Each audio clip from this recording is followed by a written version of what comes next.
Gagawa po tayo ngayon ng kutsinta. Kailangan po natin ng 2 cups ng tubig, 1 cup ng evaporated milk. Pwede naman po na 3 cups ng tubig at huwag na gumamit ng evaporated milk.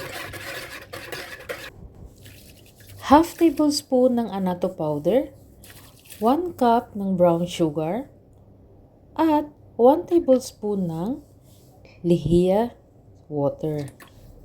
Ito po yung magpapalapot at magpapakunat kay kutsinta.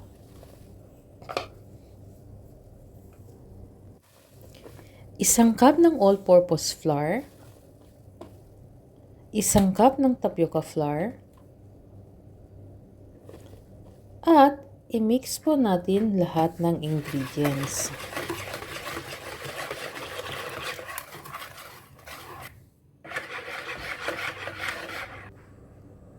Ngayon, maglalagay po tayo ng konting mantika sa ating kutsinta molder para after niya lutuin, madali lang pong tanggalin yung ating kutsinta. Before natin ilalagay sa molder, kailangan muna natin salain ang ating liquid mixture para siguraduhin na walang buo-buo pag niluto natin ang kutsinta. Habang nilalagay natin yung ating kutsinta mixture sa ating molder, siguraduhin natin na magpakulo na tayo ng tubig sa ating steamer. Nakagawa po ako ng 21 pieces ng kutsinta sa ingredients na ginamit ko.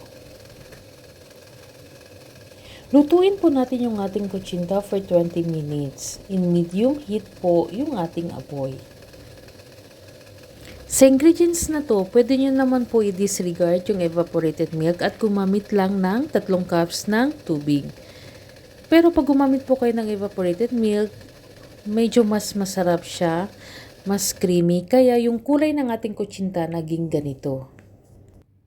After natin palamigin ang ating kutsinta, pwede na natin tanggalin sa molder. Perfect combination po sa ating kutsinta yung grated coconut, cheese, at yema spread. Nasa sa inyo na po kung ano yung mas masarap sa panlasa nyo. Ayan po yung ating kutsinta, luto na at pwede nang kainin na may grated coconut. Sana magustuhan nyo po itong recipe na to. Madaling gawin, hindi mahirap hanapin yung mga ingredients, at masarap. Thank you for watching. Enjoy!